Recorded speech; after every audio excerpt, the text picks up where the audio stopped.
Thank you for listening to Shulchanaruchharav.com. In the previous daily halacha, we discussed whether a gambler is allowed to serve as a witness, a kosher witness for testimony. And we stated that the person who gambles for an occupation and lives off the proceeds is invalidated as a witness. In today's halacha, we will discuss whether gambling is mutter or not, irrelevant of the issue of being an aid. Can someone choose to say, okay, so I'll be an invalid witness. Don't use me as an aid. Am I allowed to gamble? And what if I only do it on occasion? It's not my occupation. Like I go to Atlantic City for the weekend. Or I play cards with some friends for money. Or even dreidel. I play a Jewish game for some money. I make a bet with someone who's going to win the next ball game that's taking place. And we put money on the table. Is all this allowed or not? So regarding this issue, we find a machlekes in the Peskim.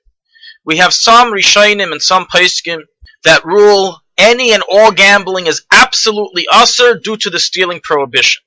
Now, even though, as we explained in the previous class, we rule like Rav Sheshes, who holds that there's no stealing involved, nevertheless, the Chachamim made this prohibited due to that it looks like stealing. It's called avak gezel. In the wording of the Alter Rebbe and the Shulchan an explanation of this opinion and approach, that even though the money is taken with the agreement of the loser, nonetheless, since the money was taken from his friend in a way of jest and fun, without him gaining anything in return, it is therefore rabbinically forbidden. This is the ruling of the Mechaber and the Shulchan Aruch in many different places, the Rambam, Rashi, and other Rishonim. So for the Svardim halacha l'maisa, it's absolutely usher to gamble, even on occasion, even with a mere bet over a ball game, even with a play of cards, even with dreidel. Any game that involves a winner and a loser of an item that both of them are placing into the pot, this is considered gambling and is usher. The second approach is the approach of the Ramah and the Tur and the Rosh, the Ashkenazi Peskim, which write haminhag lahakil. The custom is to allow occasional gambling.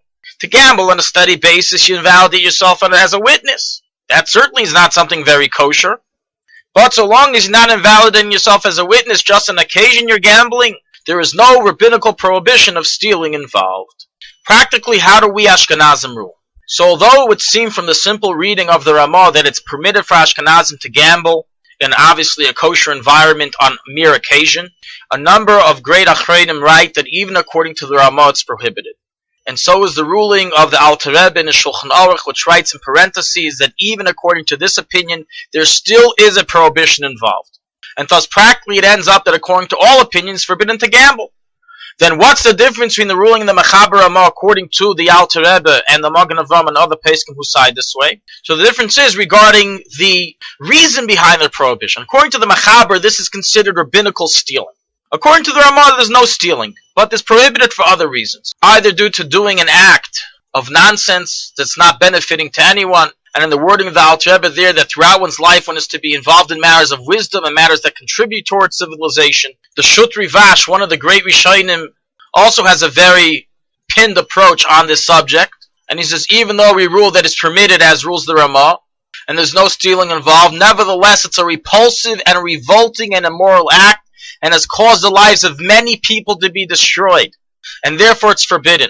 Not because it's considered stealing, because the whole act of doing so is immoral. And we see even back then, hundreds of years ago, in the times of the Rivash, people destroyed their lives due to gambling. And as we all know, all gamblers don't start being addicted, but they start upon occasion, and then it grows and it grows and it grows until it becomes a life-destroying addiction. So in conclusion, it's usher to gamble even on occasion on a one-time basis, even though you're not invalidated as a witness. If you're a Sephardi, not only are you transgressing the regular prohibition, but this is actual stealing according to the Chacham. The definition of gambling is any game or any bet which involves a win or a loss of an item that both players put into the pot. B'mir Hashem, in tomorrow's Daily Halacha, we will discuss what is the law regarding playing the lottery. Here too, we're all putting money into the pot and someone's going to win. Is it permitted to buy a lottery ticket according to Halacha, or is it not? B'mir Hashem, coming up tomorrow.